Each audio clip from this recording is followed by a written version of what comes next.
ก็คือส่วนตัวหนูนะคะคือหนูติวแบบติวเองตามออนไลน์หรือว่าบางทีก็คือติวกับเพื่อนแล้วไม่ใช่แค่แบบเราก็ติวแบบเราหาวิธีติวหลายๆแบบอะค่ะสุดท้ายผลลัพธ์ทุกแบบนะสอบตกค่ะทำให้หนูค่อนข้างขาดความมั่นใจในเรื่องของการเรียนไปเลยค่ะสวัสดีค่ะชื่อวีวีนะคะวัชรภาโอรันกิจเจริญค่ะปัจจุบันอายุ18ปีแล้วก็จบดีแล้วเรียบร้อยค่ะตอนนี้น้องวีวีสอบ GED ผ่านครบแล้วรู้สึกยังไงบ้างคะ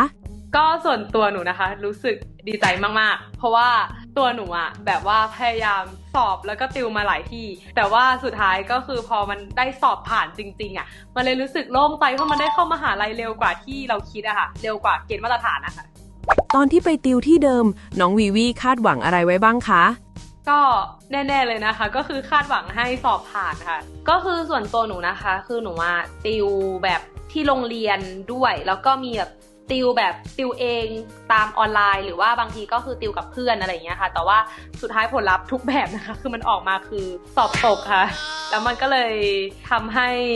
หนูค่อนข้างขาดความมั่นใจในเรื่องของการเรียนไปเลยค่ะ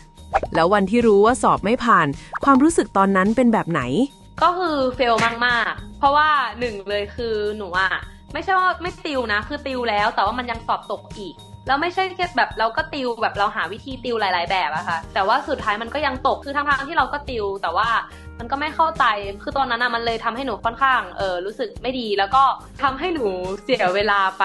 เยอะมากๆค่ะน้องวีวีคิดว่าสิ่งที่เสียไปมากกว่าคะแนนสอบคืออะไรหรอคะก็สิ่งที่เสียไปมากกว่าคะแนนสอบนะคะก็คือเวลาแล้วก็โอกาสในการเข้ามหาลัยของหนูค่ะทำให้ปกติที่ควรเข้ามหาลัยตอน18ที่เป็นมาตรฐานใช่ไหมคะมันต้องกลายเป็นว่าหนูต้องเข้ามหาลัยตอน20ซึ่ง20สำหรับหนูคือหนูคิดว่ามันเริ่มช้าเกินไปแล้วค่ะแล้วก็คือจากที่เราแพลนเอาไว้ว่าเราจะเข้ามหาลัยนี้ตอนปีนี้อย่างเงี้ยค่ะมันก็ต้องถูกเลื่อนออกไปหมดเลยแล้วก็มากไปกว่านั้นก็คือหนูก็รู้สึกแบบอายเพื่อนด้วยเพราะว่าเราแบบเรียนไม่จบ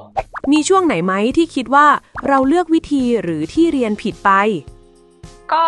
ของหนูนะคะมันจะเป็นช่วงตอนที่ระหว่างที่หนูติวณตอนนั้นเลยกับตอนที่สอบเสร็จแล้วก็คือว่าตอนที่หนูติวติวบ่อยๆและติวหนักๆเลยก็คือแมทกับไซแอนก็คือว่ามันเป็นวิชาที่หนูรู้สึกว่ามันต้องใช้ความเข้าใจซึ่งปัญหาคือมันไม่เข้าใจไงคะแต่ว่าแบบเพื่อนคนอื่นๆเขาเข้าใจเบสิกคณิตไงมันเลยทำให้เขาไปเร็วกว่าเรามากๆทำให้ไม่มีใครมาแบบมาดูแลแบบมาใส่ใจเราผลลัพธ์คือพอไปสอบมันก็ตกหนูเลยรู้สึกว่ามันเริ่มจะไม่น่าใช่นะคือหรือว่าตัวเองไม่เหมาะกับคณิตศาสตร์กับวิทยาศาสตร์หรือเปล่าเพราะว่าเราลองมาหลายวิธีแล้วก็ติวค่ะแต่ว่ามันก็ยังไม่เก็ตอะไรทำให้ตัดสินใจเริ่มใหม่และเลือกมาติวที่จุฬาติวเตอร์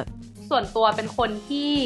ไม่ใช่สายการเรียนเลยค่ะไม่ใช่สายอะคาเดมิกมันเลยทำให้หนูต้องถูกย้ายออกจากโรงเรียนถึง2รอบเลยหนูก็เลยต้องตัดสินใจไปเรียนที่โฮมสคูลและทางโฮมสคูลของหนูค่ะเขาก็แนะนำที่ติวที่ชื่อว่าจุฬาติวเตอร์แต่หนูขอพูดแบบตรงๆส่วนตัวของหนูเองนะคะว่าคือหนูมีความทรงจำที่ไม่ดีกับการติวก็เลยคิดว่าสถาบันต่างๆหรือว่าที่เรียนมันก็น่าจะคล้ายๆกันสุดท้ายค่ะโฮมสคูลเขาก็แนะนำว่าลองดูไม่งั้นมันจะต้องเข้าเรียนมหาลัยเลทไปกว่าเพื่อนหลายปีมากๆแล้วอะไรคือความต่างที่ทำให้รอบนี้สอบผ่านได้จริงก็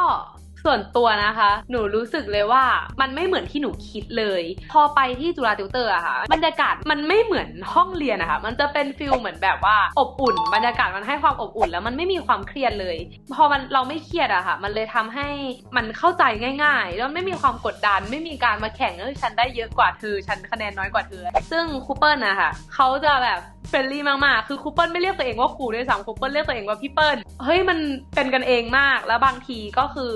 มีการแบบเอาขนมมาแจกเอา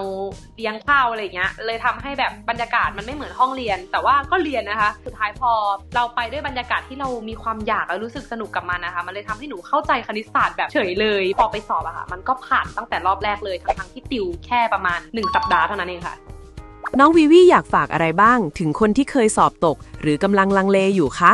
ก็สำหรับคนที่กำลังลังเลอยู่นะคะหรือว่าคนที่เคยสอบ GED หรือสอบมาแล้วหลายรอบแล้วก็ยังตกอยู่เรื่อยๆนะคะหนูก็อยากที่จะแนะนำก็คือจุฬาติวเตอร์ครูเปิ้ลเขาใส่ใจเรามากๆเขาจะมีเทคนิคบางอย่างที่หนูรู้สึกว่ามันแตกต่างก็อยากจะแนะนำเพื่อนๆนะคะว่าเพื่อนๆต่อให้จะเฟลมาแล้วหลายรอบหนูอยากจะบอกว่าเริ่มใหม่ได้แล้วก็เร็วด้วยที่จุฬาติวเตอร์